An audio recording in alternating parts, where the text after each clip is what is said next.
Assalamualaikum warahmatullahi wabarakatuh. Selamat datang di SMA Negeri 1 10 Kota di Atas.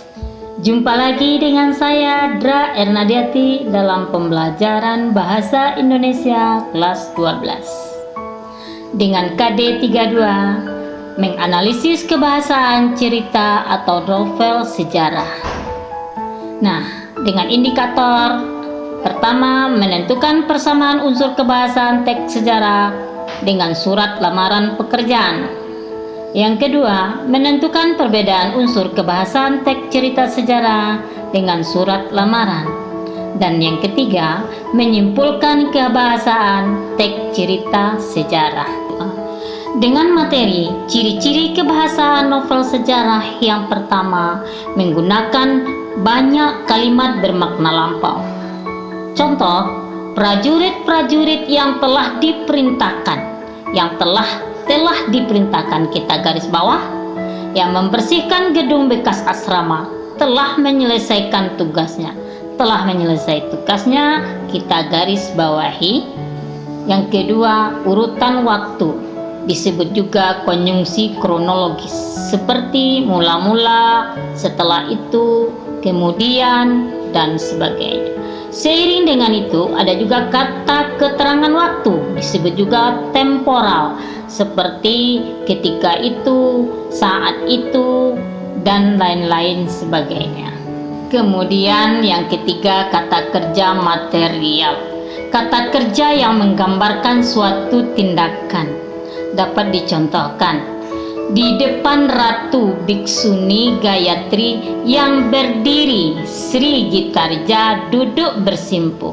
Ini dapat kita lihat berdiri, duduk, itu kata kerja material.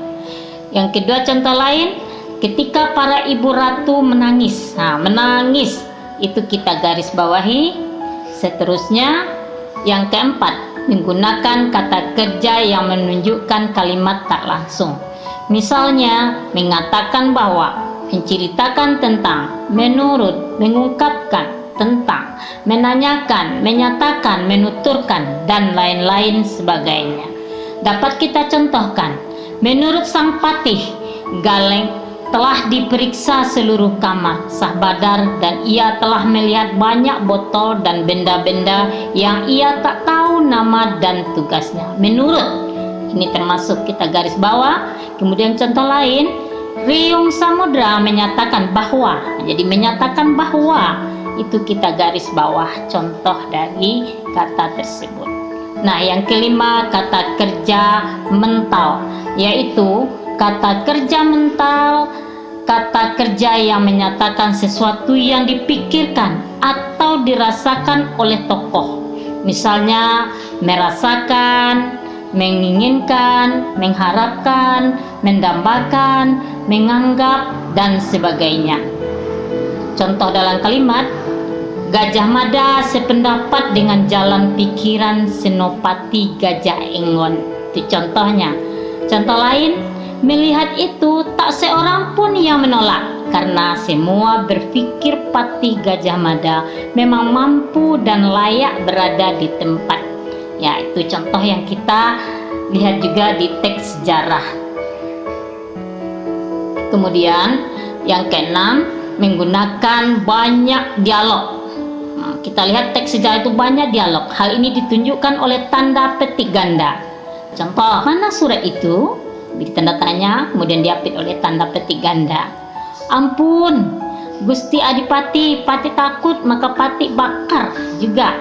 Ya, sama diapit oleh tanda petik ganda. Kemudian yang ketujuh, menggunakan kata sifat descriptive language. Frasa sifat untuk menggambarkan tokoh, tempat, atau suasana, baik dengan bahasa denotasi maupun konotasi, seperti diam, marah, terpukul hatinya, tulang punggung. Nah, itulah contoh dari menggunakan kata sifat. Ya, kemudian contoh lain bisa kita lihat, dari apa yang terjadi itu terlihat betapa besar wibawa Gajah Mada, betapa besar.